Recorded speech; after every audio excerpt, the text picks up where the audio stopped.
I've started it now, and I think just before I check, I know we have Alan Duckworth on the phone. I see 3 other callers. If you'd like to introduce yourself, especially if you're a member and you're just on the phone, would you please do that now? Hi, Go ahead, caller 3. Sorry, this is Lon George with Aurora Grande. Oh, great. Thanks, Lon.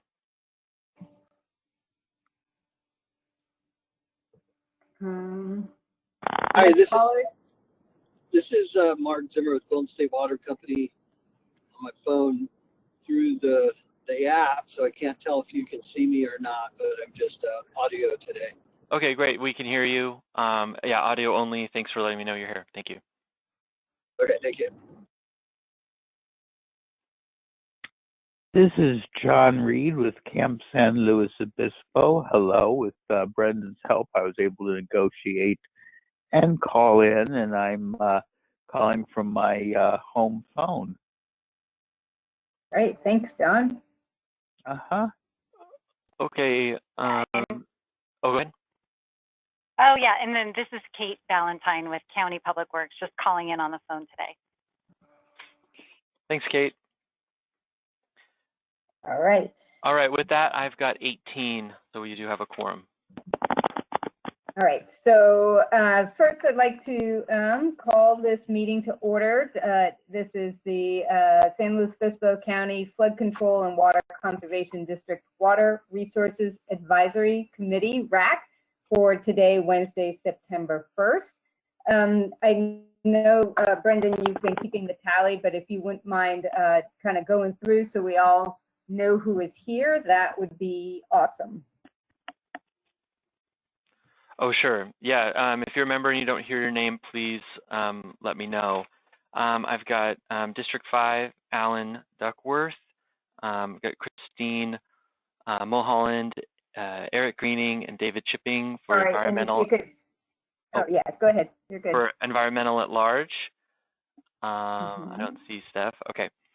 Linda Chipping, Coastal San Luis RCD. George Kendall, Upper Salinas Los Tablas RCD.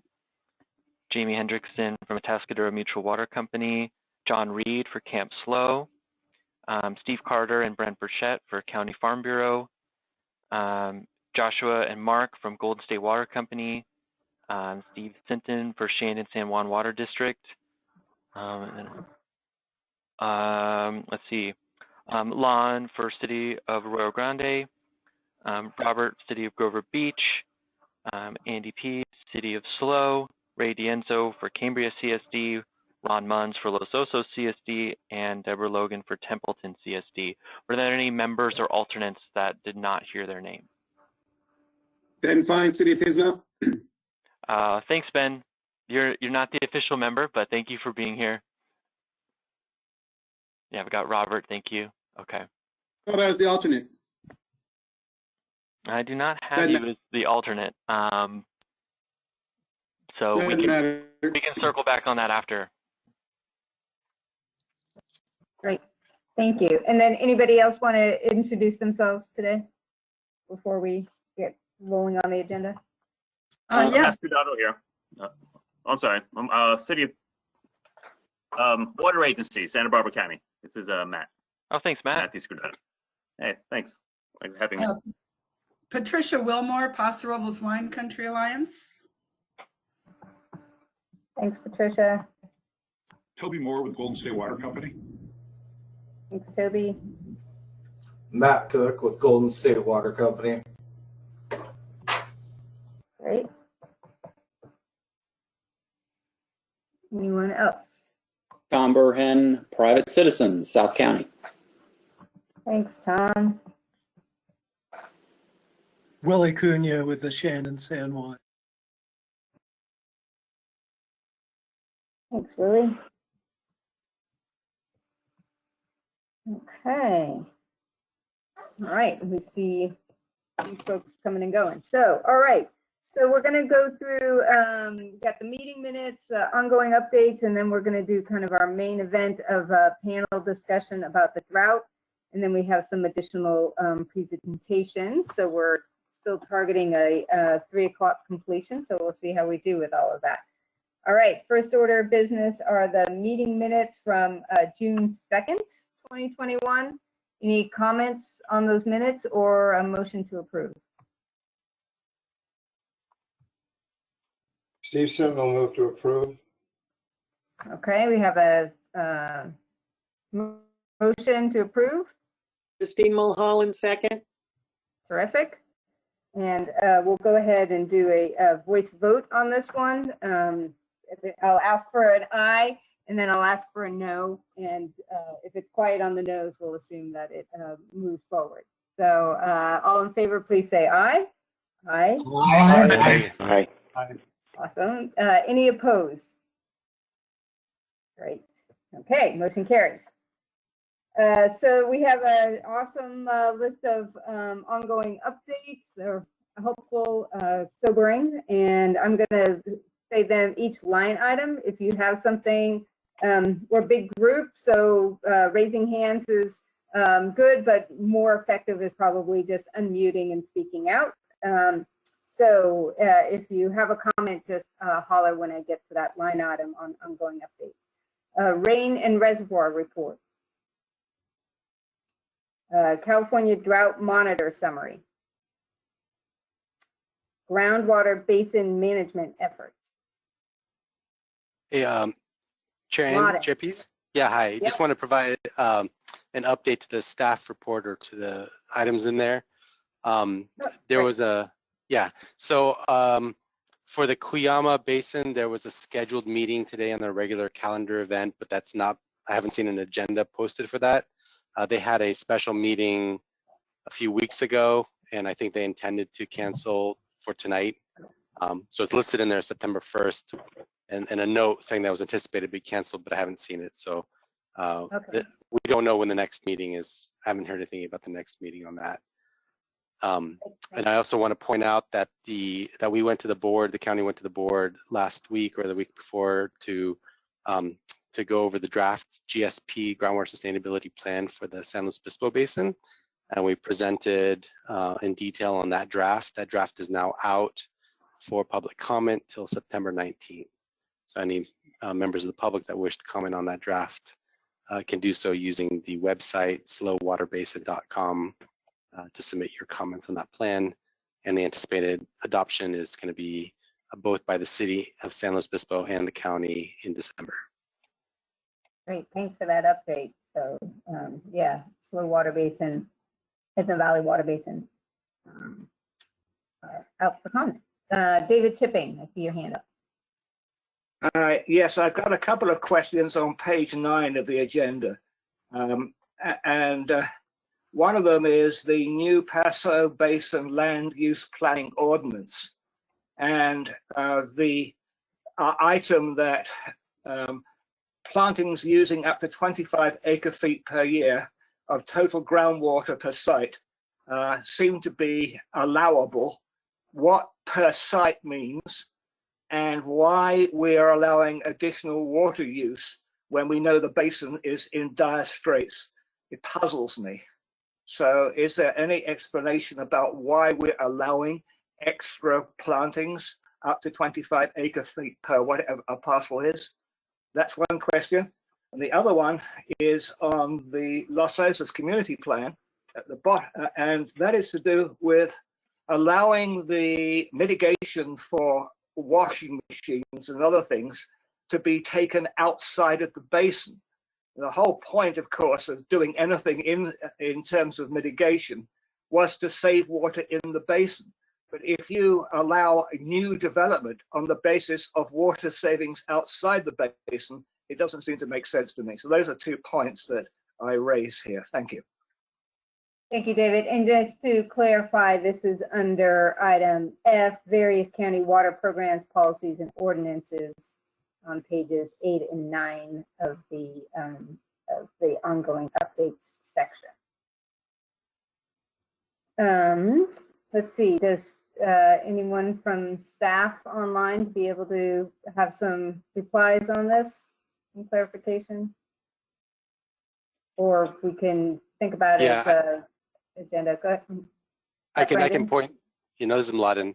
I don't see anyone from planning here. I would direct that question to the county planning department. But just to answer your question, David, what's going on right now is that an EIR is being scoped out and looked at for that planting ordinance. And so just to answer your question about the impacts and anything will be discussed as part of that process. The 25 acre feet thing represents a sort of a massive ballooning expansion of what had been the definition of de minimis use. And I think that does continue to need to be challenged and talked about, because I fail to know what de minimis means if it's 25 acre feet. Thank you. And I can clarify that question too, if you'd like. Yes, please. So de minimis is a term that's, well, it's not specific to SGMA, but it's in the SGMA regulation, the Sustainable Groundwater Management Act regulation, and it defines a de minimis extractor as being less 2 acre feet or less for domestic purposes. In the land use ordinance that the county has, the word de minimis has been taken out to avoid that confusion, and it's just a one-time exemption, just for using the proper terms. They did use the word de minimis in earlier versions, but because of the confusion with SGMA and what the GSPs are using, that term is no longer used, but there's an exemption nonetheless. Right, so I appreciate clarification on the language. I would imagine that Mr. Greening's concern still stands. Hi, this is Willie Cunha. Hey, Willie. So there's a meeting, an online meeting from the planning department tonight on the EIR, and it's the initial input on the scope and focus of the EIR, providing information on the issues not in the initial study, potential project alternatives, potential impacts, mitigation, and policy issues and inconsistencies. However, she goes on to say, this meeting is not a venue to discuss the merits of the project or to answer questions about impacts, which are not known at this early stage in the process. And they go on to say, the EIR team are looking forward to receiving your input. So if you go to the planning website, you can get a link to this meeting at 6 p.m., they guess an hour and a half. And it's a long process. If you look into it, they're talking about if they can make this fly, they give away some unlimited number of 25 acre feet, and they would look to SGMA to keep the basin balanced. So they would just allow unlimited extra extraction, and another hat would be put on later to balance the basin by taking away extraction from existing users. Good fun. Tune in tonight. Thank you. All right, thank you for that. Brent put the link to that information in the chat for anybody who'd like to follow up on that one. Not seeing any other hands raised on that. And then just to finish up in terms of the ongoing updates, we skipped over IRWM. Anything needs to be updated on that? Yeah, I do want to just add some clarity.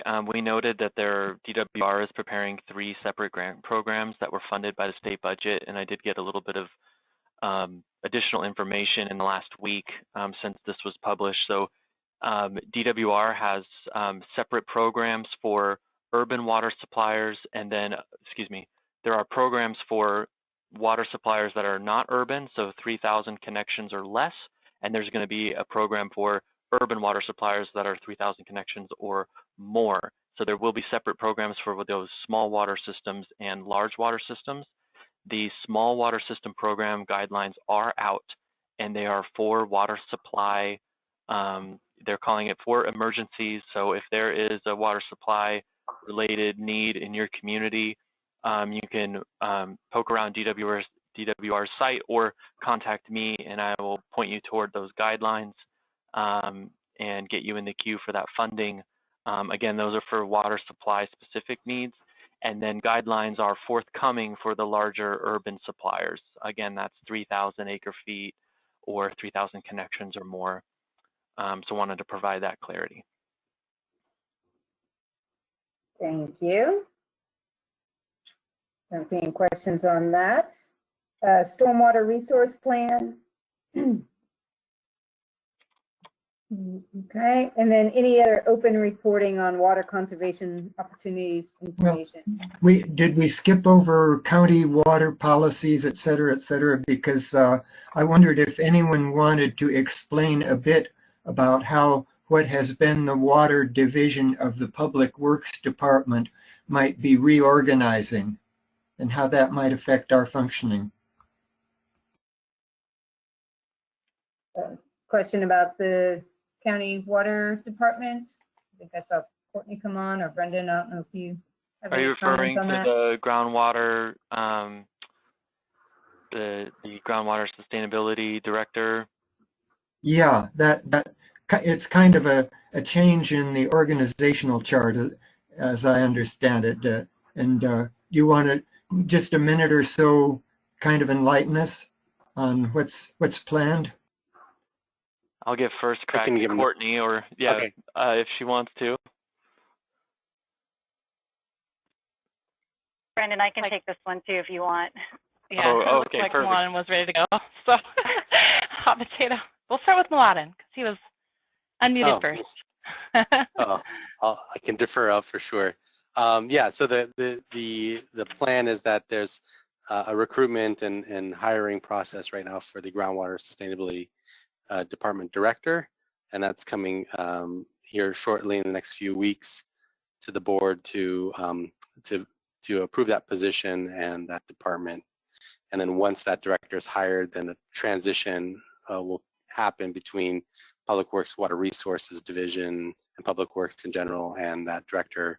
And the focus will be that all the Sigma implementation or groundwater management activities will be transferred to this new director.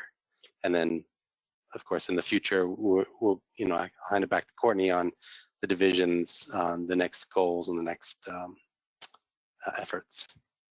So there will still be non-Sigma water functions within the Department of Public Works. Is that correct? Yeah, that's right. We'll get back to our countywide planning. We just got a grant to update our master water report and develop a tool to make it easier to keep that updated and collect all the information from all the agencies that we need, as one example.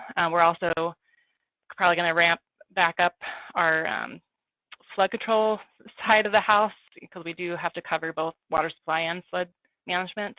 Obviously, drought's more of a concern right now. So again, working on our master water report, and also the last item I think on your agenda has been something that we've been working on for drought resiliency as well. So moving forward on some of those concepts, desalination, Salinas Dam, shifting more to that regional picture and opportunities. Thank you. It sounds as if it's a better way to keep people from getting distracted by multiple needs and pressures. And I presume then the Adelaide area, sort of fractured rock area, is also then going to stay with the part that's in Public Works, correct? Correct. Yeah, we do the understanding conditions step. Then we work with those areas to set goals. If the conditions aren't where we want them to be, where do we want them to be? And then what are the different ways you can get there? Projects, programs. It usually comes out in a plan of some sort. And then the question is, do we implement that plan? We just kind of went through that process with Sigma, right? We developed those plans, and now an implementation decision has been made. So now we move on to the other areas that we don't understand as well. And thank you. I'm glad to see it. Thank you very much. Great, thank you for that question. Anything else under the various county water programs, policies, and ordinances, or open reporting on water conservation? Kind of our catch-all. Okay, terrific. Well, thanks everyone for your feedback. It's nice to have an opportunity to cross-pollinate and hear what's going on. And in that spirit, we wanted to have some focused discussion and shared experiences about drought. Certainly, we're experiencing that and other climate change impacts as we cycle through changes in our weather patterns. So this month we have a focus on more urban responses to local urban response to drought, and then next month we're planning on focus on agriculture, and so we're assembling that panel now, and I'm going to turn this over to Brendan to introduce our panel and facilitate this discussion. And then we will have time for your questions as we go as well. So feel free to, if you want to participate and have the panelists feel like we're engaging in a conversation that's unfortunately still on a computer screen, but maybe turning on your cameras during the panel discussion might help with being able to connect with each other as we talk about these issues. All right, Brendan. All right, cool. Thank you. Yeah, so real quickly, I'll introduce the panel just by name, and then I'll have them each introduce themselves. So we have Scotty Jalbert from the County of San Luis Obispo Office of Emergency Services present. We have Ben Fine from the City of Pismo Beach and Ray Dienzo from Cambria Community Services District. So if each of you could really quick, starting with Scotty, if you could go ahead and introduce yourselves, describe your role and your history with water as we get started. So Scotty. Good afternoon. Can you guys hear and see me okay? Yep. Okay, great. So as mentioned, I am the Office of Emergency Services Manager for the county. With that, my background in water actually comes from my previous life of being a firefighter for 33 years. So my background in water, to be quite honest, was opening up a hose and water came out. So when I came into this position, having to learn about water, there's a lot to it. And with that, one of the assignments I was given by CAO Horton was, as soon as I got here about 4 months ago, we reinstituted the Drought Task Force that existed about 2015 to about 2000, or it was probably 2014 and 2017. That was headed up by Lisa Howe. So I took on those responsibilities. So with that, I'm learning as I'm going, but I'm surrounded in the task force by many experts that a couple of them are on this call. So my job really is to manage the task force and to take on the administrative responsibilities. Cool. Thanks, Scotty. And I'm sure we'll hear more about that task force coming up. Ben. Yeah, so thank you for inviting me and having me. It's an honor to be here. It's funny that Scotty said that his job was to open the fire hose and let the water come out. Scotty was our former fire chief, and my job is to make sure that the water is there to come out of the hose. So I am the Director of Public Works for the City of Pismo Beach, and I have been since 2013.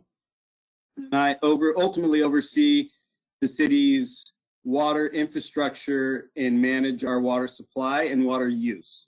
So ultimately I oversee all the capital improvement projects to keep our water infrastructure working as it should.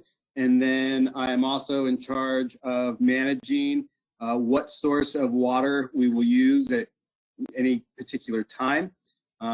So for example, right now, we're in a drought and Lake Lopez is very low. So I've shifted all of our water use to imported water, state water. And then I'm also oversee our water conservation program, our water rebate programs.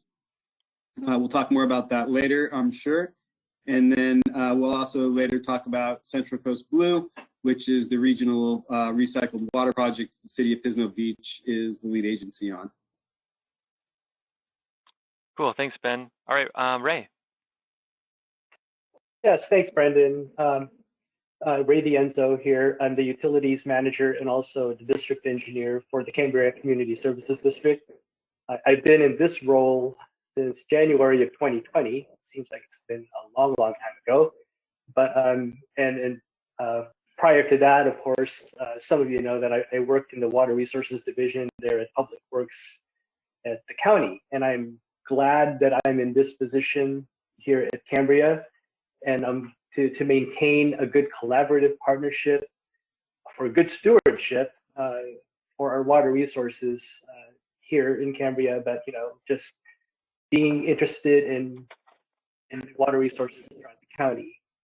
So yeah, I'm glad to be here and glad to again represent Cambria in this role. Awesome. Well, I'm going to kick it off with a couple questions, then we'll open it up. So Ray, I guess I'll start with you. Just an update on Cambria. Where's Cambria right now, and maybe compared to a year ago with its water supply and the drought? Yes.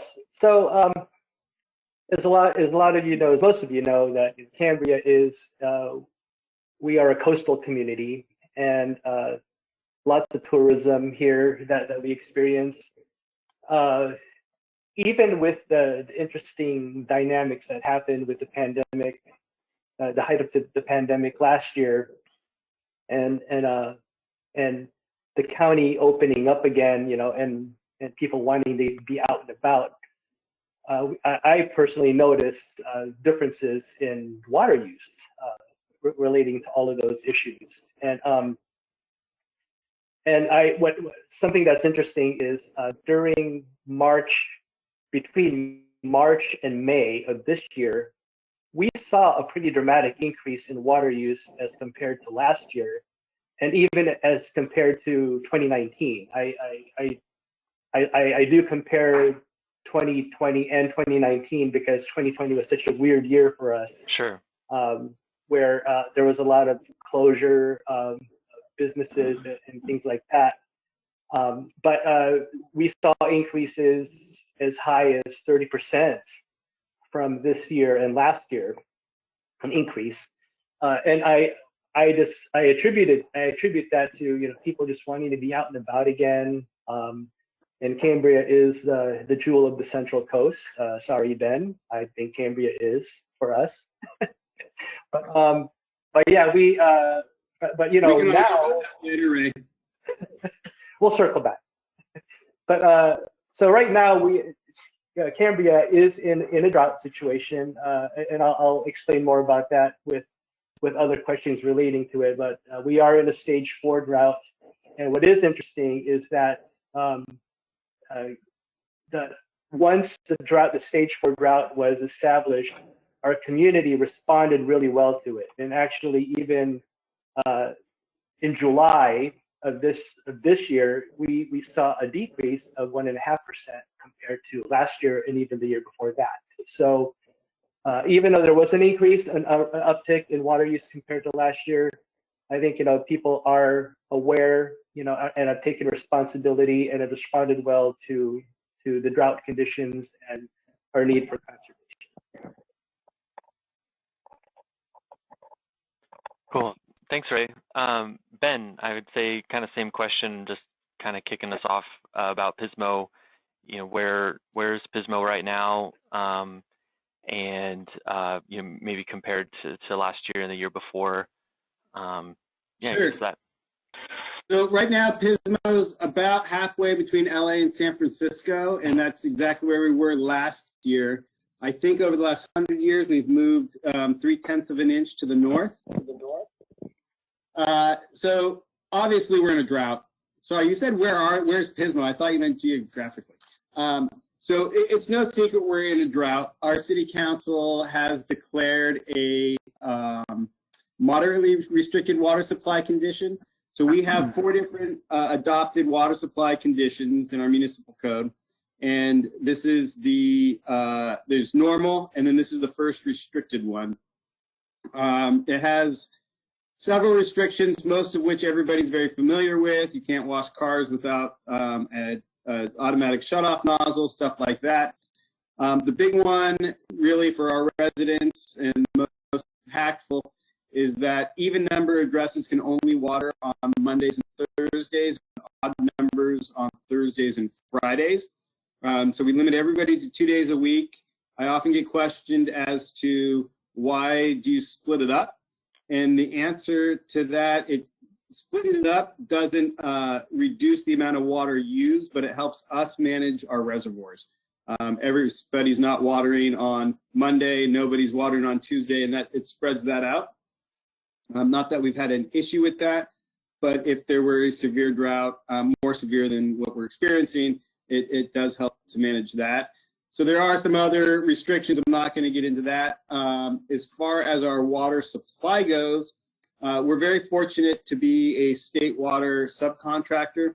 Those who came before me by 20, 25 years have the foresight to add a third supply of water to the City of Pismo Beach's arsenal in state water.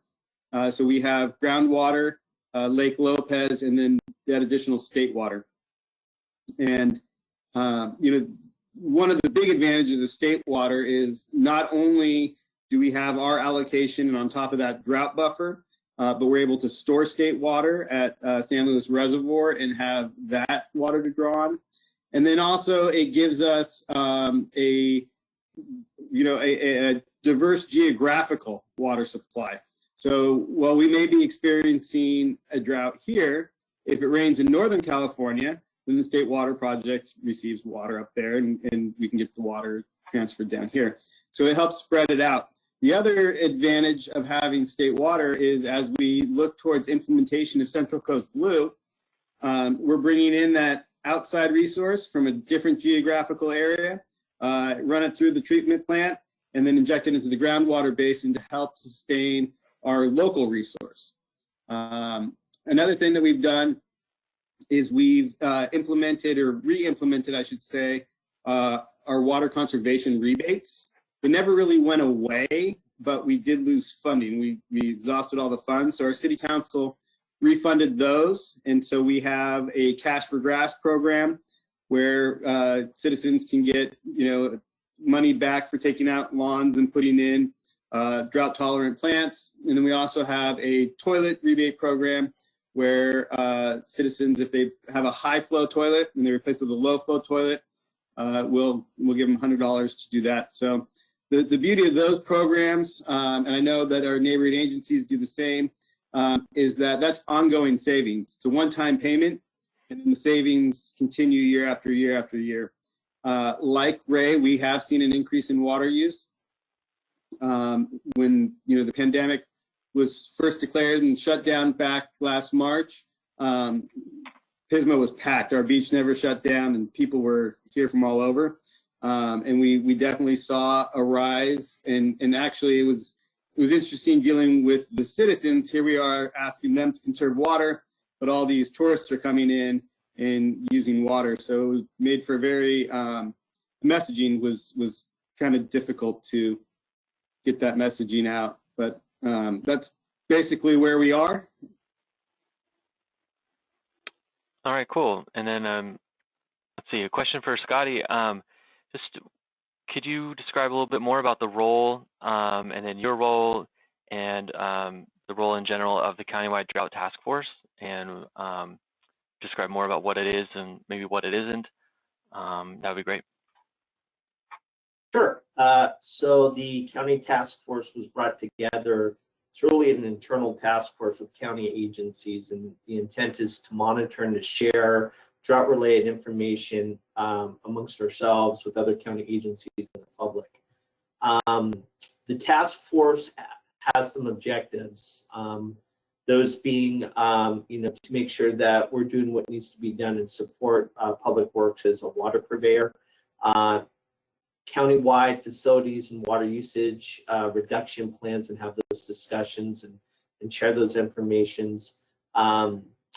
Have public communication outreach to discuss the drought and some of the efforts that the public can do to reduce water usage.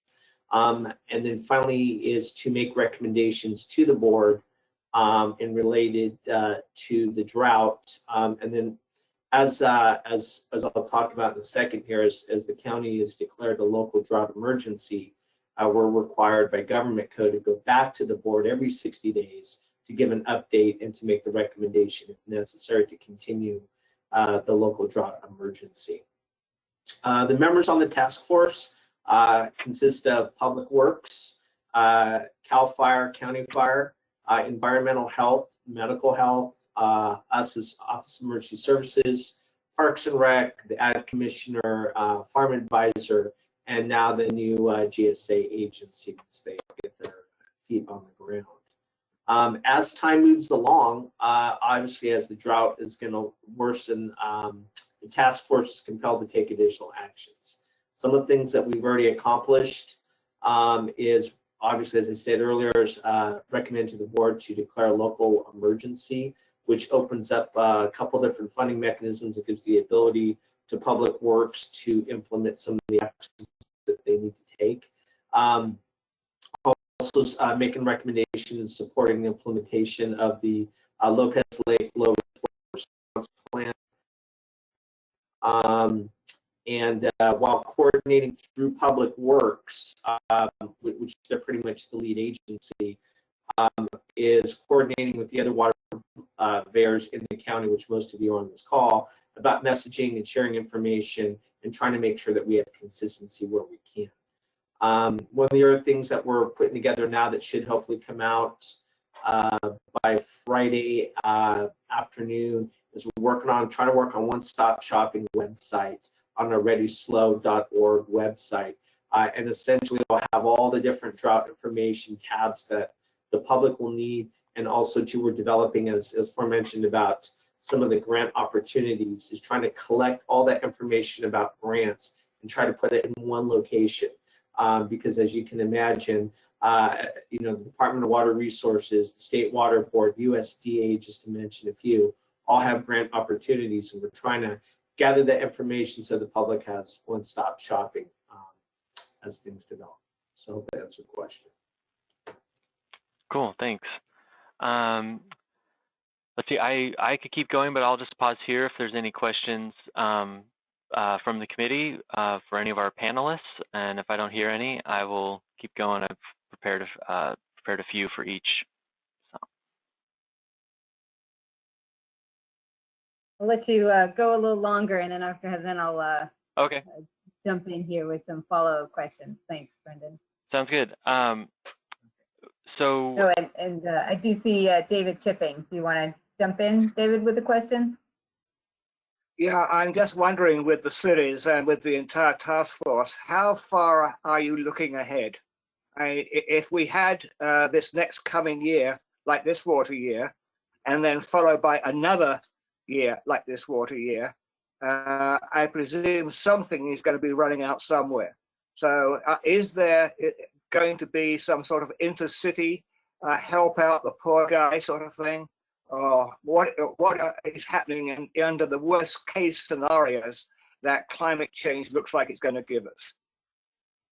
So this is Ben. I'll go ahead and jump in on that and see if I can answer. So when I'm planning our water use strategy and you know, making recommendations to our city council, I typically look 3 to 5 years out at what our supplies look like. As far as should we have prolonged drought, what do we do in interagency collaboration? The cities of Pismo Beach, Grover Beach, and the Oceano Community Services District are all part of the NCMA, the Northern Cities Management Area of the Santa Maria Groundwater Basin, and we're also all Zone 3 agencies. So we collaborate, the 4 agencies, at a very high level on our water use, and we manage the groundwater basin in a very cooperative manner. We also have interties between the agencies. So, for example, the city of Arroyo Grande and Grover Beach have a physical connection in the ground, 2 pipes, and there's a valve, they can open it up. And the city of Pismo Beach and Arroyo Grande have 2 fire hydrants that are about 8 feet apart, and we can hook those together with a hose and supply water to each other. So if there was an infrastructure disruption, it's very easy for us to get water from one agency to another. If there's a supply disruption, it's also very easy, since we're all Zone 3 agencies, to get water if, for example, Pismo Beach ran out of water, we have no more water in Lake Lopez, we can make arrangements with Arroyo Grande or Grover or Oceano to deliver a portion of their allocation to make sure that the 5 cities agencies are able to deliver water to their customers.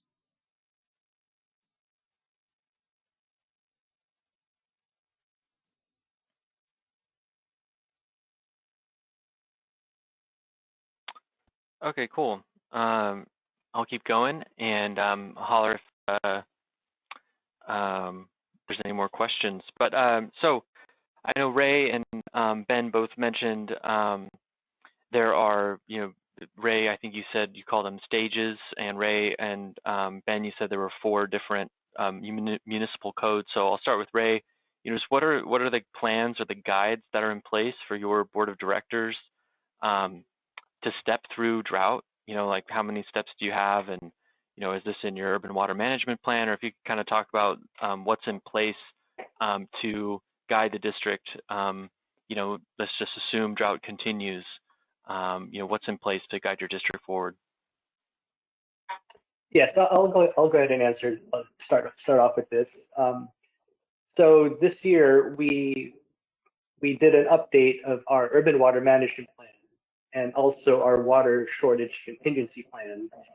And originally, our existing district here had 3 stages of drought, and we have now moved to the new 6 stages of drought that the water shortage contingency plan recommended, that was recommended by the state. And it is a more robust stage, different stages, and looking at various different metrics to guide the decisions of the board, of our board. And now we, as I said, we previously had 3 stages, now we have 6 stages. And within the plan as well, that there was built-in projections on the amount of drought years that we need to be prepared for, dry years, a 5-year drought situation. And as some of you know, which I'll talk about later, we have the water reclamation facility that's available to us on an emergency basis that would help supplement our water supply should it be needed in a normal dry year, or even several years of dry years. We have that available to us on an emergency basis. So all of that was taken into account with this new water shortage contingency plan and our urban water management plan. And currently, the equivalent of the old stage 3, when we would consider operating the water reclamation facility, the new level is a stage 5. Stage 5 would be considered our extreme water shortage emergency situation. So that's the time that we would run that facility if needed during that time. We bring these recommendations to the board, and it guides their decision. We try to be as specific as we can on metrics to make it as data-driven as possible. So yes, our water shortage contingency plan and urban water management plan has helped guide those decisions. And what stage are you in now? Oh yeah, thanks. We are in stage 4 right now. Yeah. Okay. Out of the 6, out of the stages. Ben, is it similar in Pismo Beach, same types of plans? I know you mentioned you had 4 stages. What is the city looking at, and what are the triggers, and for maybe going deeper into drought response from the city side? Sure. So there's actually, we have 2 different kind of things at play here. One is our municipal code. Our municipal code has 4 stages defined. Then, like Ray and Cambria, the city of Pismo just did our urban water management plan that was updated in 2020. And part of that is the water shortage contingency plan. And that plan has 5 stages. so they more or less mirror what's in the Muni Code, and with that extra, it's called exceptionally critical water supply condition. And really what triggers whether we go into one of these or not is two things. One is the amount of rain. So the amount of rain impacts the health of the Santa Maria groundwater basin. And then the other is the other municipal supplies. So when we're in an extended dry period and have an extended time of below average rainfall, and or the surface level supplies are below what they should be, then that's when we start to kick these things in. And really, the different stages have objectives or outcomes that we're looking for. And each one, we're looking to reduce demands by a certain percentage. And that's where the different restrictions kick in. When we have a fully allocated water supply and there's no threat of drought, folks can use water as they want. In a time like now where water is, look at Lake Lopez, it's low. I actually just flew into San Luis last week and it's low. When we have situations like that, we want to reduce our demand by a threshold, and to achieve that, we put in these different restrictions. Sure, and I know Scotty mentioned this, but maybe Scotty or Ben, would one of you like to talk about the Lopez Low Reservoir Response Plan and what that can mean, and what it does mean, what the triggers are for the Zone 3 participants?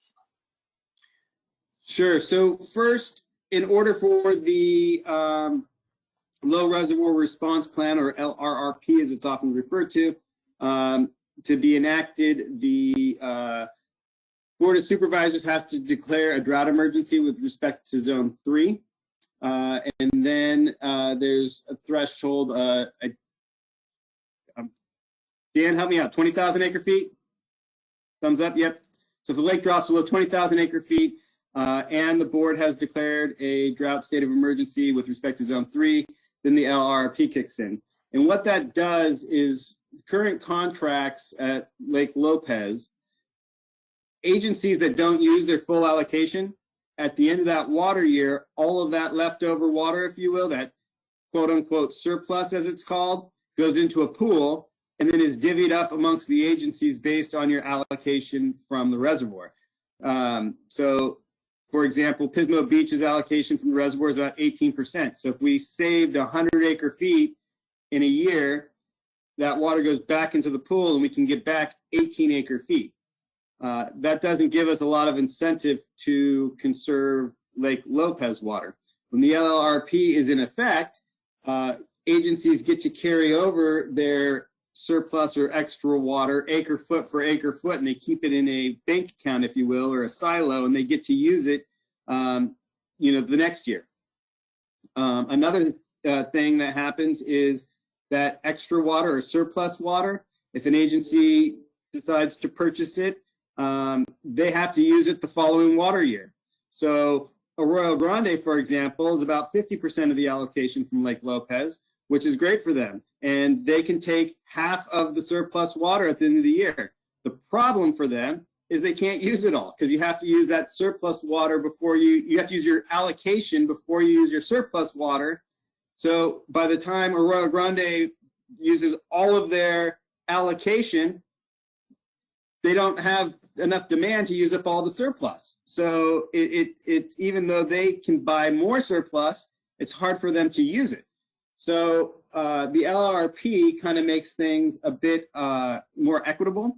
And if Arroyo Grande saves 100 acre feet, they get to keep it. And if they don't use it that following year, they get to keep it. And if they don't use it the following year, they get to keep it until the LRRP is over. So it really encourages folks to better manage and conserve Lake Lopez water, because now it's like a checking account or a bank account, and you get to save what you don't spend.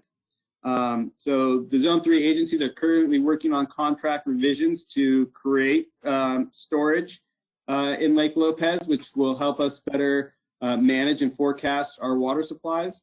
But that kind of is, and then at 20,000 acre feet, that's what happens. At 15,000 acre feet, municipal deliveries are actually reduced. And then there's different thresholds where it's reduced more and more until finally there are no more deliveries from Lake Lopez. Cool, thank you. Great. Can I jump in with a question? Yep. Great, thanks. And then if other questions too. This is awesome, great information. I appreciate kind of for the city of San Luis Obispo, as we were going through our drought contingency plans and layers, and we were observing that the conservation measures that we took, that residents took in at the during the previous droughts, a lot of landscape irrigation reductions, which is awesome. But it does mean that when we do restrictions on watering, percentage-wise, there's not as much water being saved, right? If it was, you know, using a ton of water and then less water, but now it's already, you know, thankfully didn't go all the way back. And so I guess I'm wondering about, what are you finding, you know, are there still low-hanging fruit? Are you getting uptake then on the cash for WRAC? Are people utilizing that? Are there other strategies in terms of the conservation restrictions that that you either that you think would be effective, that you're seeing are effective, or that you think could be effective if something took place?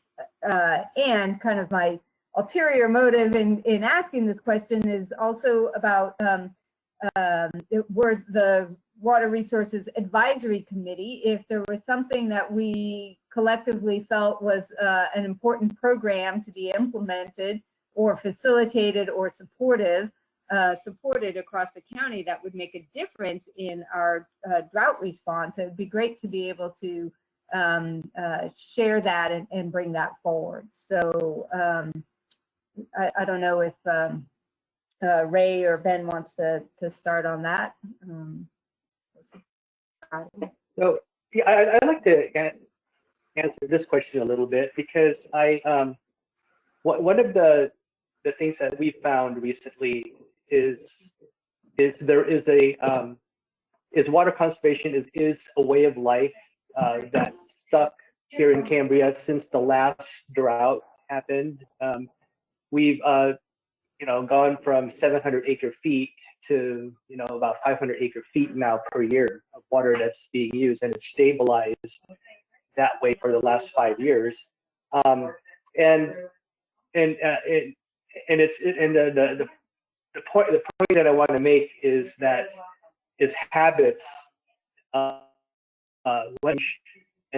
and sometimes we fall into a bad habit again. Once it becomes a way of life, that's been the driving factor here. And one example that I want to give is that we've given out rebates for what these things called flume devices, which actually allows you to attach a meter to your existing meter, and people would actually know what their use is, like in a very granular level. Like if they flush a toilet, they can see how much flow is going. If there's a leak that they left the hose bib on or something like that, they're able to pick that up right away and be able to deal with it, as opposed to deal with it later on their water bill, a month later or so. And this kind of we've seen a reduction of about 18% in water usage for those who got these rebates and for these flume devices that have actually started implementing it, because they became more aware of information in their hands, and it made them more water conservation conscious. So even though there are all these good programs, the habits that need to be maintained is also very important. That's why maintaining good outreach it's not to be taken lightly.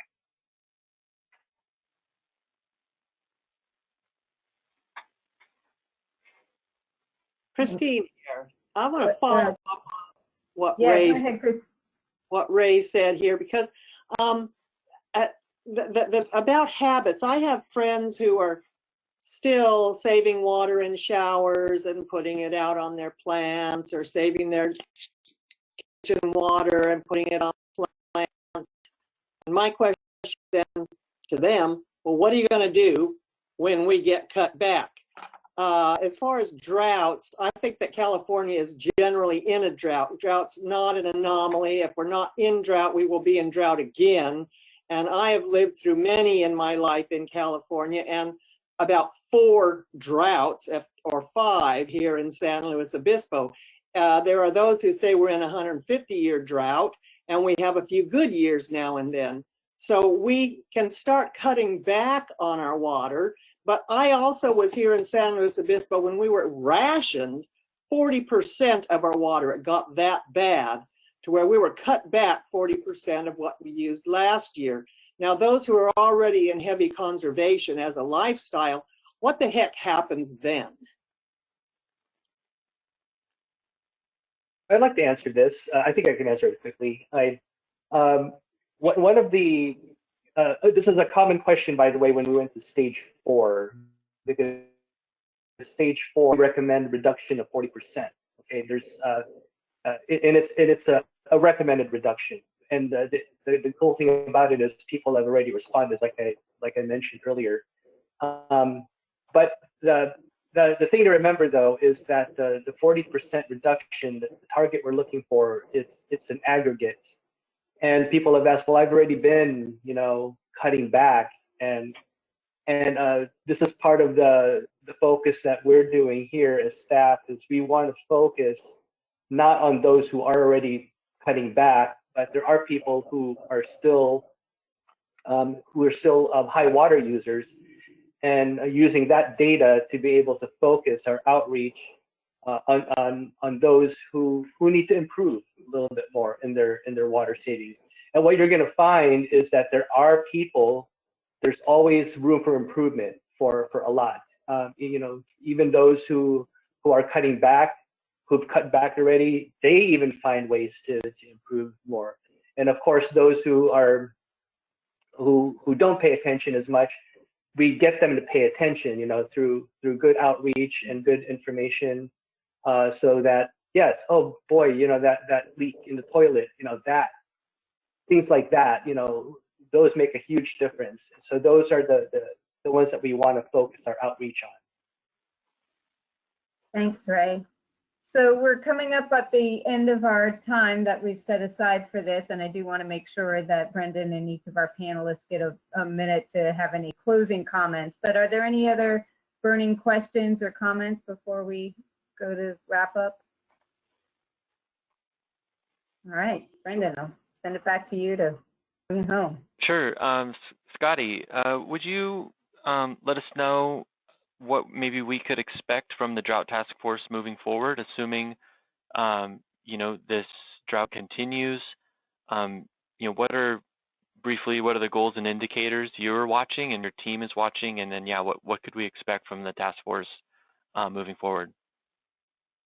Good question. So first off, I apologize. I turned my camera off. It keeps on going bright, dark, bright, dark. So I don't know what's going on with that.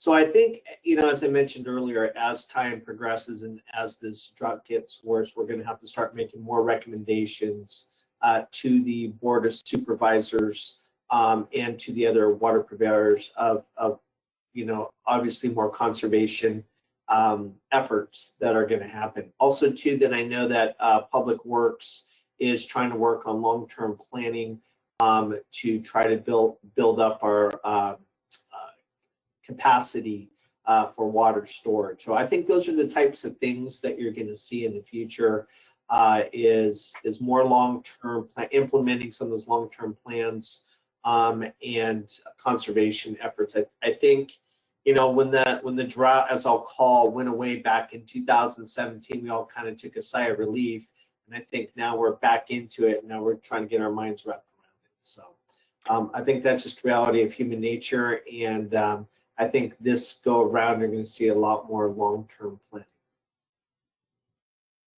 Sure, and just real quick follow-up, when's your next board update? The next board update would be in October. So it's going to be, I don't have the date set yet, but it'll probably be in October. Has the official, it used to be you'd have to go back every 30 days for a reaffirmation. Has it officially now changed to every 60 days?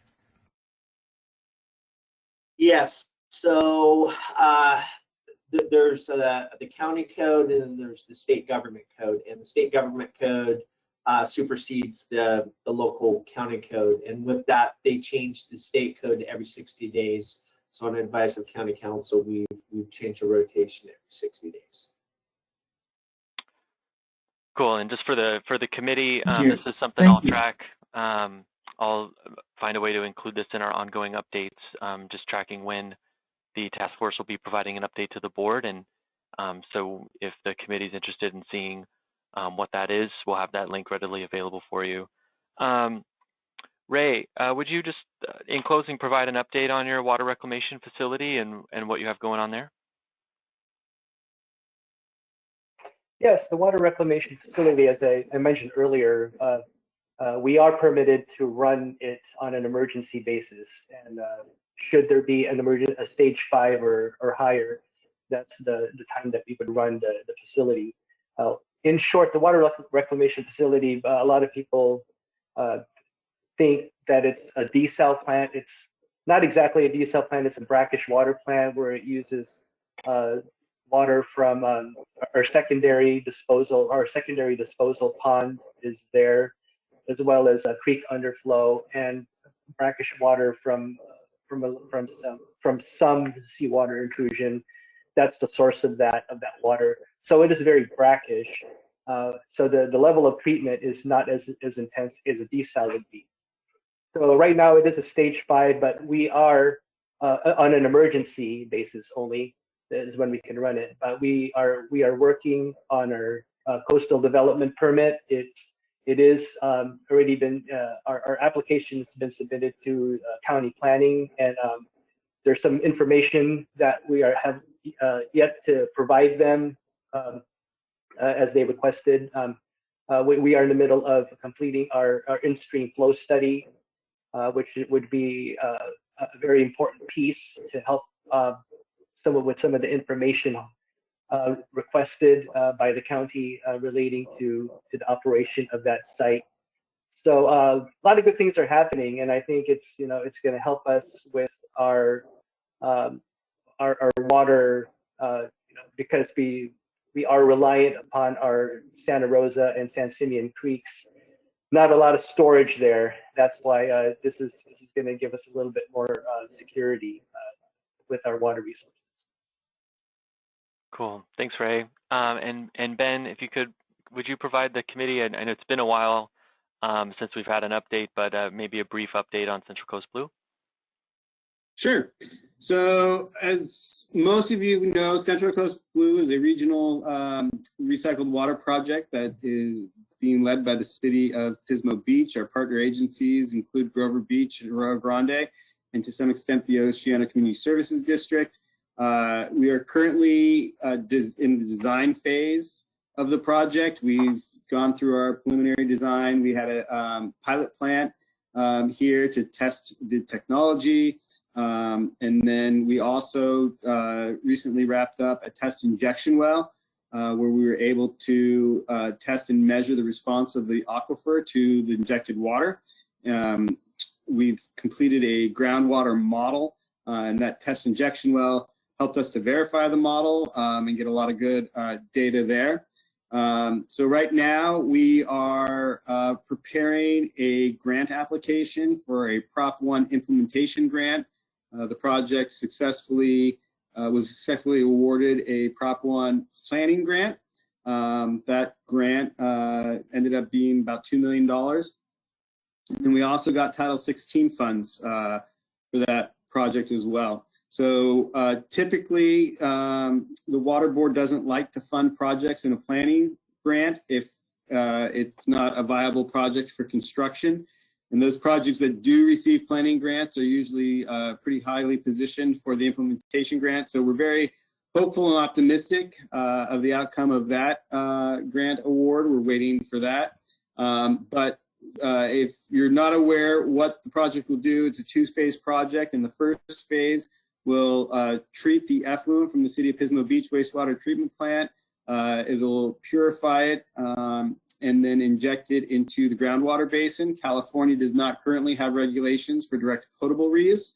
So that water needs to be injected in the groundwater basin, have 60 days contact time, and then it can be pulled out and distributed through the potable water system. And then phase two will expand the treatment train and take water from the South San Luis Obispo County Sanitary District that provides wastewater services to Aurora Grande, Grover Beach, and Oceana.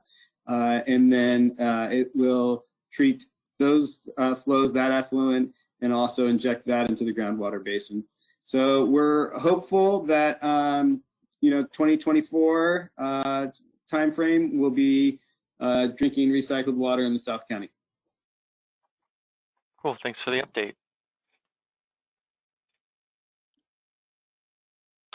And I'll turn it back to Andy.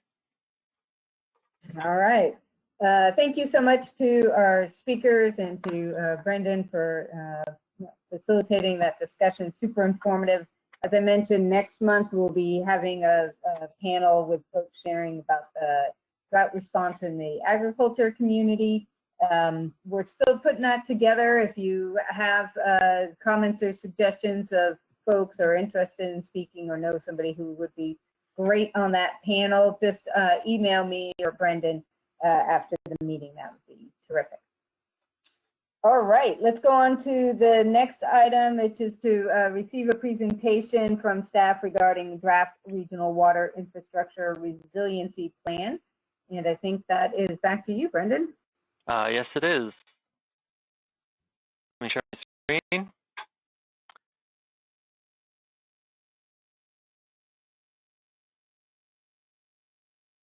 Great. Okay. Andy, you can see that okay?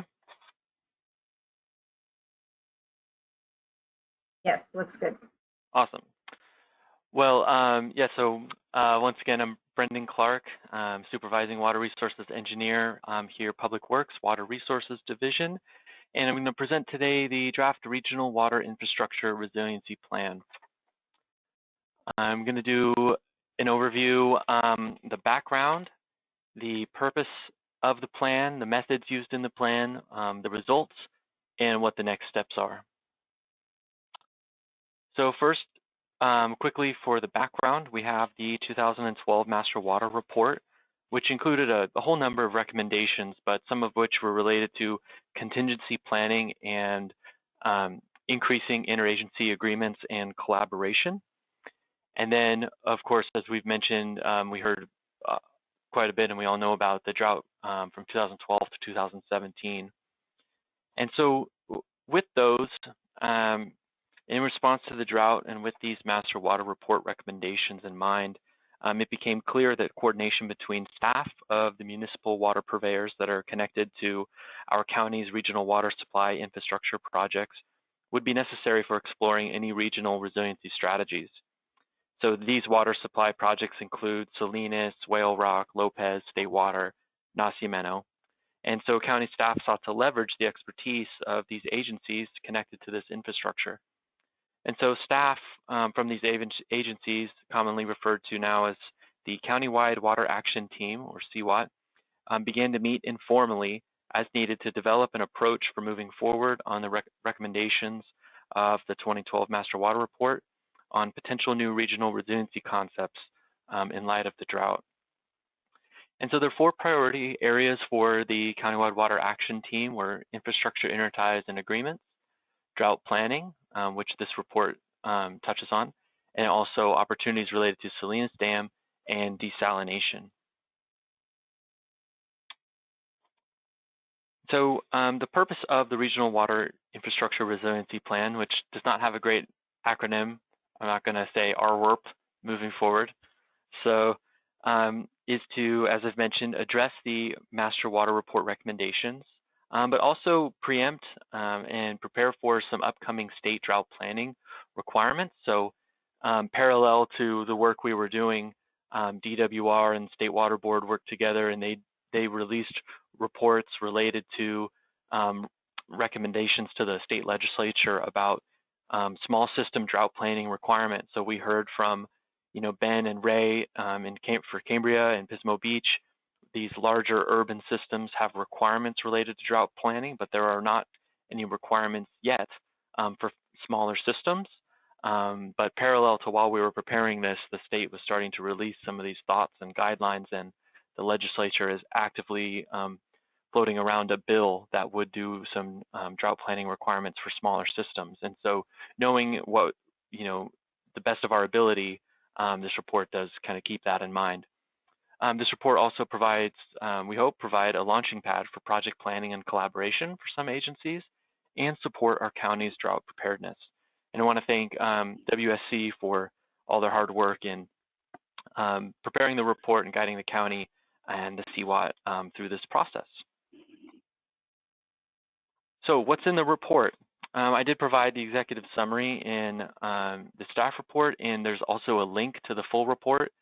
And so I'm going to go through, I think, pretty much in order and highlight some of the tables and the pages moving forward. So if you have that open next to you, great. I'll be referencing it as I move forward. And so the report includes a supply and demand assessment, a drought risk assessment, a supply source risk assessment, and then these were qualitatively combined to create a resiliency risk score.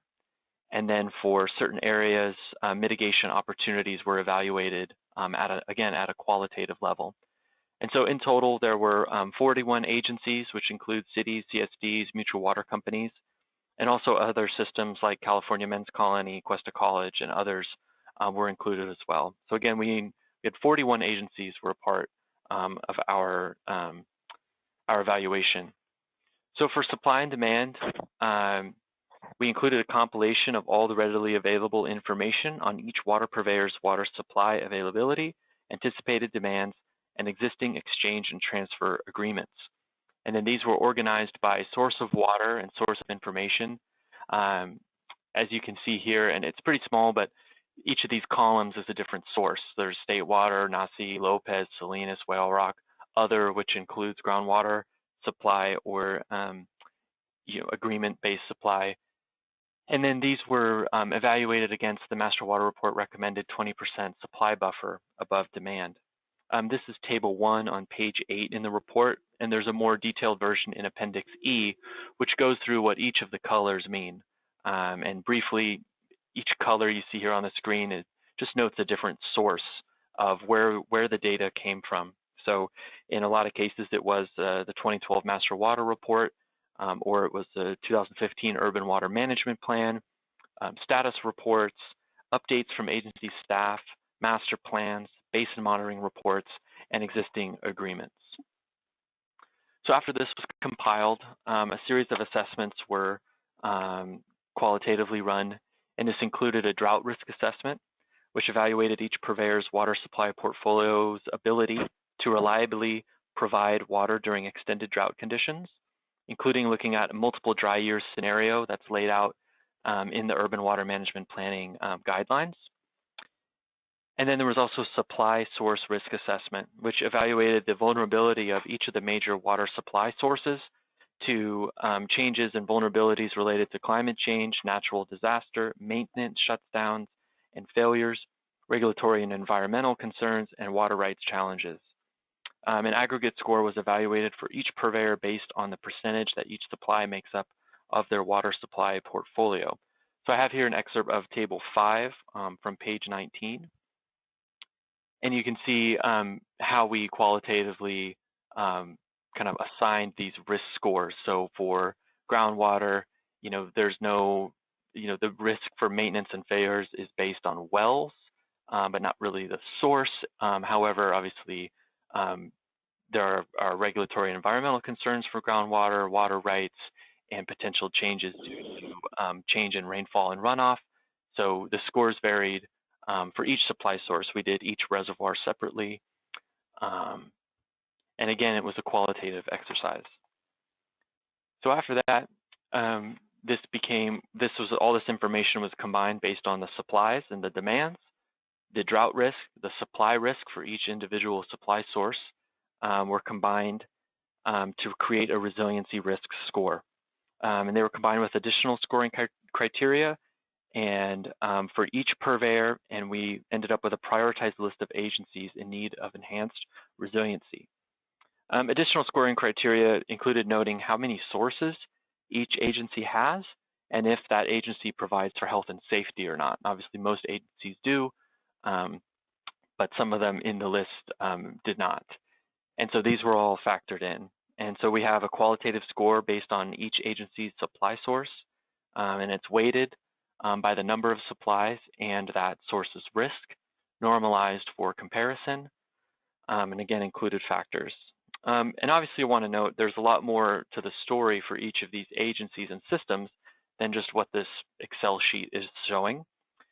And so with that, the results were reviewed by the CWAT and grouped or bracketed to assist in prioritizing future efforts for improving resiliency in the county through potential interconnections or exchange and transfer agreements.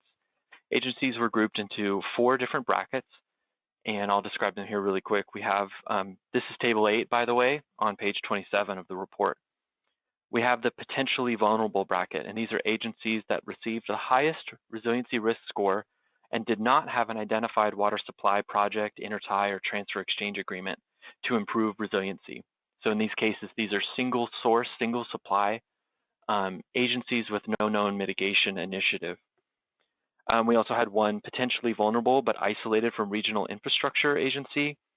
So I think it's kind of self-explanatory, but they're geographically isolated from regional water, existing regional water projects or other systems. We also had potentially vulnerable but has mitigation initiatives. So agencies that received medium to high resiliency risk scores, but were already in the process of developing water supply projects, interconnections, et cetera, to improve water supply resiliency were put into this bracket. So like we heard from Ray just a few minutes ago, Cambria CSD does have the water reclamation facility with a brackish treatment. They have it for emergency use. So even though Cambria is a single source there on the coast, they do have this mitigation initiative in place. So they were put into this category. And then also we have limited vulnerability. So agencies that do not provide water for health and safety, or those who receive the lowest resiliency risk scores, were in this category. Again, I don't have them on the screen, but I believe it's table 8 on page 27 has the full table. Okay, so then I'll come back to those that were listed as potentially vulnerable in a moment. But before we started evaluating opportunities, we kind of set the qualitative metrics for how we were going to move forward. And so the evaluation identified and evaluated mitigation opportunities to improve water supply reliability for the least resilient purveyors. And basically kind of at a very, very high level, what would it take to physically connect these least resilient systems to nearby regional infrastructure or larger systems? And this is an excerpt of table 9 on page 31. You can see we've had qualitative scores assigned to the capital cost, the water cost, the O&M cost, the timeline, and the complexity of the project. And this is where we really leaned on the CWAT and the expertise and getting their input on, how complex. Oh, this is really complex, or this is moderately complex. And so you can see here timeline. If something could be done in less than 6 months, it was given a really high opportunity score. Higher is better. If there was something that was going to take significant infrastructure and agreements, this was given a really low score, like a 2 or a 1, to show that it was going to be really difficult. And with that, there were a number of opportunities that were evaluated by the CWAT to help address the communities with the lower resiliency risk score. And the full results are on table 10, which is page 33 of the report. And I'll just highlight them here really quickly. We had San Miguel CSD. And so we qualitatively evaluated the CSD connecting to Nacimiento or the city of Pismo Beach, and also purchasing Salinas water rights from an existing agency. We also evaluated Edna Valley area, Golden State Water Company, interties to either the City of SLO system and also the State Water Project system, which are each both a couple of miles away.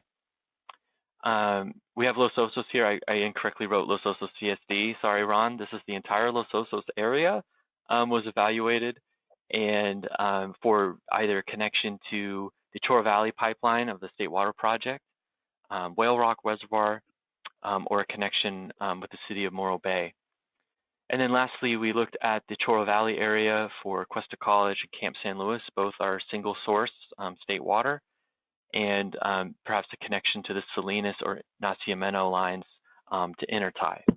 Now, obviously, these are huge projects and ideas, and so the report does recognize through the qualitative scoring that there are hurdles, major hurdles for some of these projects, such as water rights and regulatory, distance, even down to treatment methods and types of water, really get down into the chemistry there.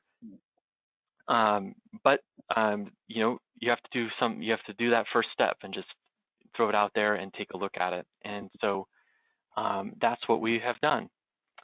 And so we have another county report. What are the next steps? In some places, and a lot of places, it would be time for the agencies to take the lead and to take it from here. Agencies could take this report as an initial alternatives analysis to go into next steps, maybe in planning and negotiations or conversations, maybe seek grant funding if eligible, to pursue a more detailed design to understand more maybe what it would take to complete one of these projects. But also on the flood control district side, as far as state water goes, as we've been tracking here in the committee, the Water Management Tools Amendment was signed by the Flood Control District earlier this year. And then in August, staff took the process for using the tools, what it would take for an agency to come and say, we'd like to use some of the state unallocated state water, or there's a subcontractor wants to do something with their allocation. We now have a process in place for that to go to the board either 1 or 2 times. To have the tool, be able to use the tools, which would be important for a few of these opportunities that were listed as it relates to state water. And then also we have the Master Water Report update. And so, this Regional Water Infrastructure Resiliency Plan was a point-in-time evaluation. Numbers and conditions change. Projects get built or projects come offline. And so, for example, we have all the 2020 urban water management plans for our larger systems. And so our Master Water Report update is going to include this type of methodology and this type of reporting. So as numbers change and get updated, as demand projections change, as projects get built, we, staff, are going to be able to track the resiliency that our systems have in the county and the county has as a whole moving forward, and be able to provide regular updates, if it's annually or every 2 or 3 years, and to see where we're at and to track progress. And so with that, that concludes the presentation of the report, and I'm available for questions, and Courtney is also here for questions too, and I'll turn it over to the committee. Thanks. Thanks so much, Brendan. And if you wouldn't mind stopping your screen so we can see each other a little bit better. And any questions for staff? Yeah.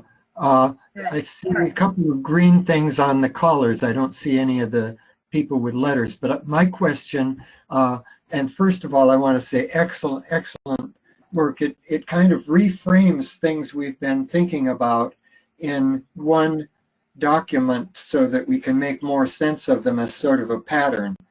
And my question is, with some of these projects that are admittedly quite expensive, what can happen because of the expense is not greater resiliency, but larger stakes.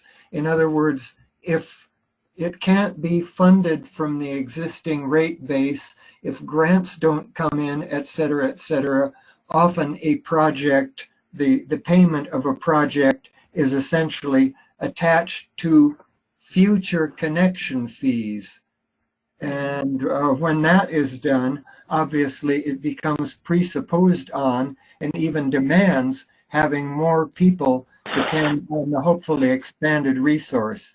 Is there somehow or somewhere in this, you know, in the process of using this document, a way to make sure that any project that is done actually increases resiliency rather than increasing the number of people who are dependent on a perhaps more resilient resource? Yeah, I guess Eric briefly was not in the scope of the project to be evaluating growth. It was strictly a supply and demand evaluation. So if there were demands that were demands based on growth ordinances and policies that are recognized in urban water management plans or water master plans, then that would be reflected in the demands, in the demand calculation, but I don't think it would go farther than there. So that'd be my best answer. Thank you. So is the assumption then that somehow some various like the earworm and so on would somehow be deployable to help with the very expensive projects so that the rate base of the people needing the resiliency wouldn't be unduly stressed?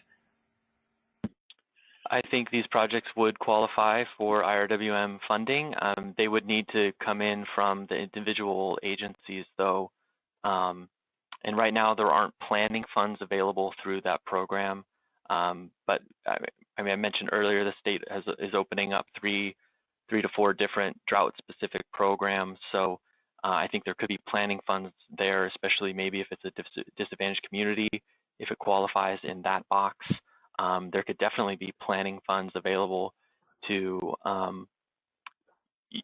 aid that agency in design or taking some of these projects further. Thank you, and it is an excellent report. Brendan, is there action or recommendations that would be helpful to come from WRAC, either as a body or individual members, to look it over and provide feedback? Or at this point it looks like a great document and put it out there to the world to be able to utilize as we see fit? What do you think's the role of WRAC or upcoming to the board? I don't think so. I think at this point it's I guess a receive. This is the public. Consider this as the public unveiling and presentation of the report. I don't see off the top of my head something for the WRAC to take to the board at this time. I don't know if Courtney wants to jump in. I saw her mic come on, but that's my response. Yeah, it's really the first step. I guess any feedback you have, we'd take it, because we're going to roll it into our master water report update scoping. And if there's tweaks to make in the methodology, or just reminding us, don't forget to update the numbers because we just did our urban water management plans. Any of that we'll just take in, but just know that we're going to roll all that feedback into the scoping for our update of our master water report, of which this resiliency planning will be a component. Gotcha. Great. That's helpful. And then, and I know that WRAC will be hearing more about the master water report update that was last done in 2012. But can you give us kind of the big picture view of what that process is? And here's one component of it, this resiliency piece. When will WRAC be hearing more on the whole process? Yeah, great question. So this is something we have received a grant for, to kind of to update the master water report. So similar to what I said about this regional infrastructure resiliency plan, the master water report is a point in time study and looks at exhaustively the available supply and demands and future demands in the county. But that data now is 11, 12 plus years old, and there are significant decisions and initiatives that we could consider where knowing the status of our county, in a county-wide lens, where we are supply and demand-wise, that data would be really informative for those decisions. And so we are looking at creating a web-based master water report. The 2012 report is 3 thick volumes, and what we want to be able to do is have something that we can, as say urban water management plans get updated, or we have all of our groundwater basins are having annual reports, be able to take the numbers and the data and put them into the back end of the database that creates these tables and informs these recommendations and decisions. And so we can update and readily provide that back to the board or to others who are making those decisions. You'll be able to provide it to the planning department as they create an RMS or similar system and updating that. So that's the goal of the project. And where we at timeline wise is we're developing that scope for to go out and get a consultant. We're actively developing that now and expect it. I'm hopeful we're out on the street with seeking a consultant around the beginning of next year. Yeah, next year, great. I'm hold on just a sec, David, I see you there. And I just wanted to say how excited I am about that master water report update and the involvement of WRAC. I mean, if you think about this group of people, 40 to 50 people gathering at each meeting representing water purveyors from all over our county. And when we talk about regional resiliency and coordination, this body is a great opportunity to make sure that we all understand where each other is coming from, what the needs are, and to be able to, again, learn and share as this moves forward. So glad that's going forward and glad that we'll be able to be a part. David Chipping.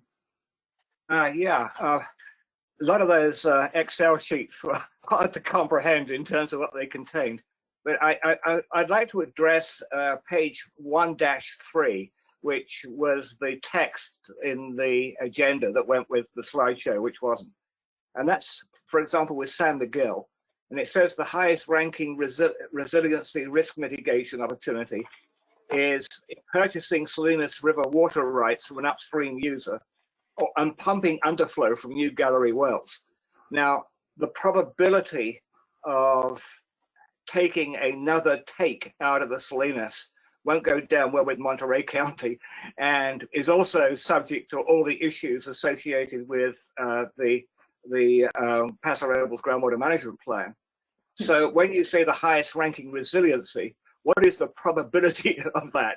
That is, it may be highest ranking, but is it extremely low in terms of the actual ability to carry it out? That's the tweak that I wanted to ask. And I just using that as an example. I mean, all the way through, when we have highest, does that actually rank a decent probability of happening? Thank you. Thank you, David. Courtney, I see you pop up. Yeah. I was just going to mention that the key word is they're an existing water rights holder, so it's not increasing. It would be if there's an existing water rights holder that is willing to enter into an agreement for San Miguel to use it instead.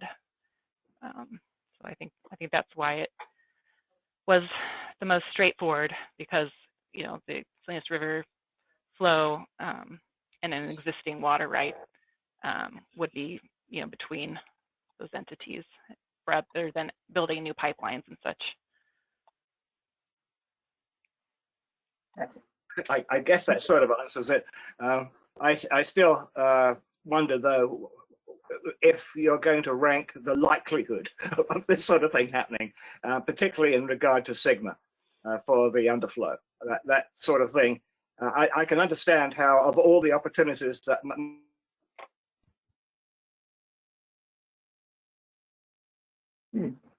San Miguel might have, these might be the best, but they all seem to me to be pretty unlikely to take place. So anyway.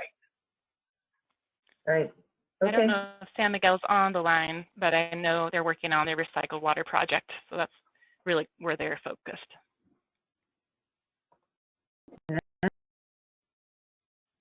All right. Tom, let's see your. Is there something you wanted to add here?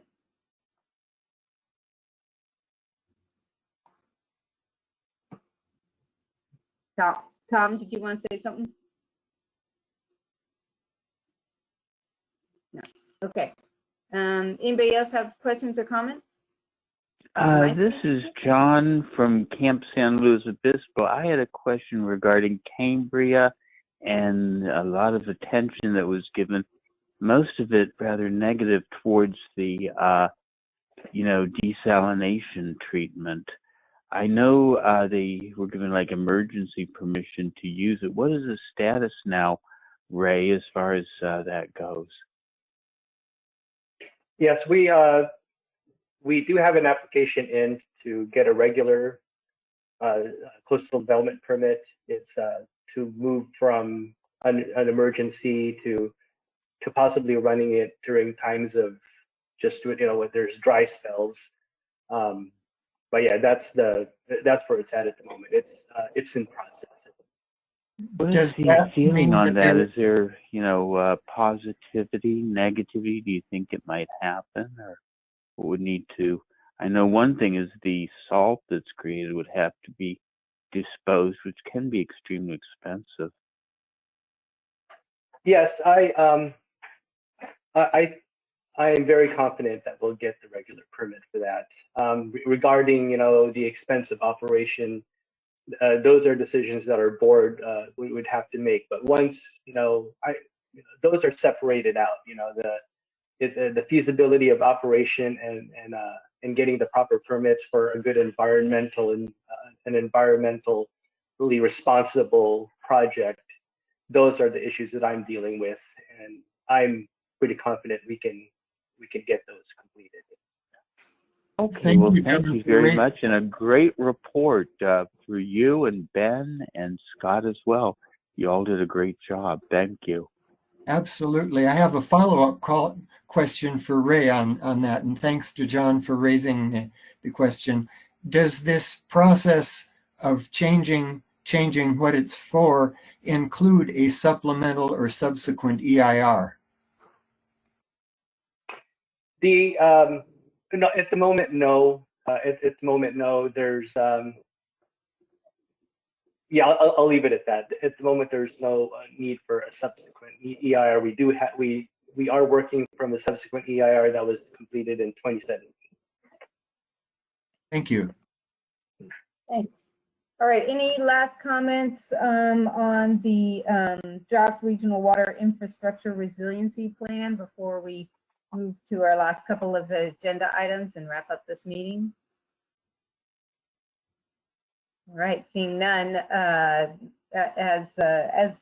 noted, if you do have comments or your staff has comments, please make sure that they send them to the county, as this will be an ongoing a document that is part of ongoing efforts. So really great work. I'm super excited to see it going forward and what the result has been.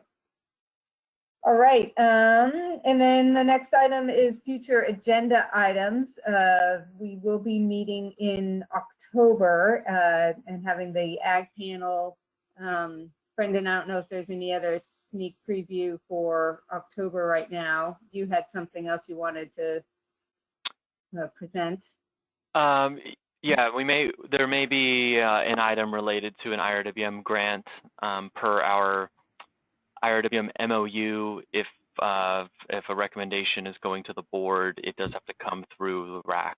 So we may have an item in October related to that. Okay, perfect.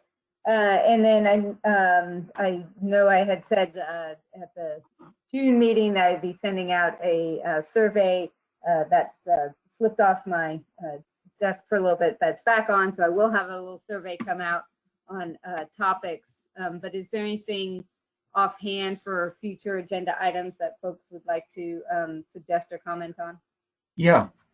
I've got two. They don't have to be immediate, but I think sometime within the next, say, half of a year, hopefully, and maybe sooner. One is there is now an environmental firm beginning work on the environmental impact report for the most huge complex project on which the county has ever been a lead agency, namely Diablo decommissioning. There will be water issues with that project, and one big one will be whether the desal system will be kept, and if so, for what purpose and to be used by whom and how would it, et cetera, et cetera. But there are a lot of other water issues with that too, so we'll want to track it. The other one is, I think it might be both fun and very productive to invite the Slow Beaver Brigade to give a presentation at some point about how beavers and encouraging the reoccupation of formerly occupied stream habitats in the Central Coast and elsewhere can improve hydrology and can improve the extent of percolation both into the subsurface flow and into groundwater basins, and just the hydrologic impacts of beavers, and perhaps getting more people interested in being their advocates and their helpers in reoccupying lost habitat. Thank you.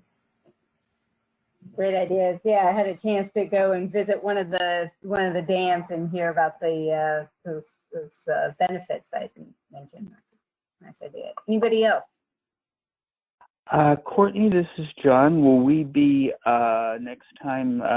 Will the service be available through the go-to meeting, or when do we anticipate getting back to regular meetings at the library?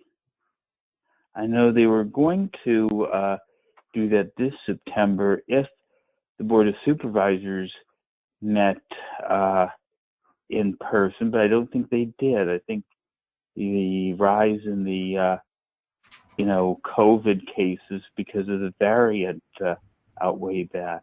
Yeah, They did for two meetings, and then they went back virtual. They actually went live for, I think, 2 meetings, but now they're virtual again. I can take this question. So we are the current executive order that I guess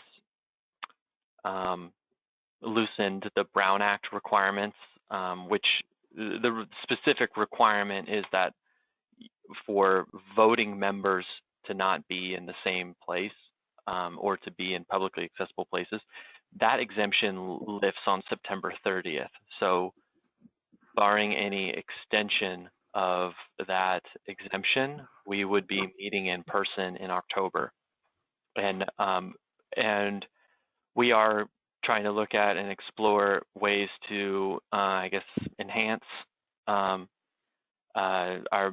meetings. You know, we've gotten used to, we have a rhythm for these virtual meetings, but assuming the Brown Act exemptions end on September 30th, you know, how do we do a quote hybrid meeting and that's still Brown Act compliant? So that's something as staff-wise we're talking about.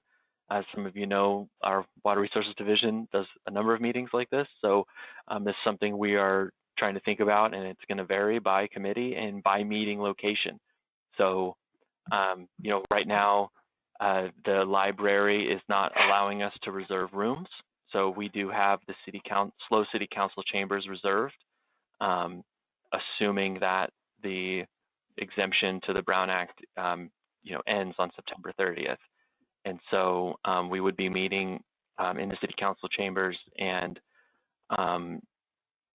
you know, and if you want to vote, then you do have to be in person. That's what that would mean. assuming nothing changes. Now we intend to provide an ability to listen to presentations in real time and see the slides. But at this point, I don't think we'll provide for, be able to provide for those online to, provide verbal comments interacting in that level. So, I mean, this is all stuff we're still trying to figure out on our side. So that's just where we are, and that's what we know. And as things change and update, we'll go from there. Okay, well, thank you very much for that honest comment, Brendan, and just keep us informed via email. Will do. Sounds good. Trying to wrap up here, something quick, Christy? Yeah, just following up on that same thing. Is there any way that we can advocate to have the extension of the Brown Act requirement continued? I have too many friends already who are breakthrough on this, and I just don't trust it. And I personally don't want to go out to meetings and in closed places. Not going to do it. Not going to happen. So if there's any way that you can recommend to us how to advocate for the extension of the current Brown Act bypass, that would help. That and or a hybrid meeting, because I'm not going to see you out there.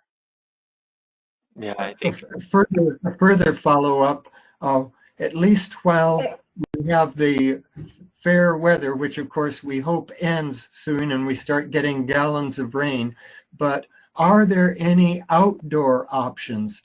I know I would be far more comfortable gathering outdoors than indoors if we're going to gather in person. Yeah, maybe we could do the amphitheater on Mission Plaza. Let's let our staff be able to work on that between now and our next meeting, and we'll see. It's definitely a moving target. That's All right. the outdoor meeting question. Yeah. I would just say the outdoor meeting question is a question I have as well, and I'm hoping to get answered. So that's not, that you're not the only one who's thought that. So. Yeah, great. Public comment for items not on the agenda. Here at WRAC, we do things backwards and put this at the end of the meeting. So I apologize if anybody's been waiting this whole time, but any public comment for items not on the agenda? Seeing none, that is our last item, and we'll go ahead and adjourn until our next regular meeting, October 6th, 2021 at 1:30, location to be determined. Thanks, everyone. Have a great afternoon. Great. Thank Thanks, you. everybody. Thanks, everyone. We'll see you next time. Have a wonderful month.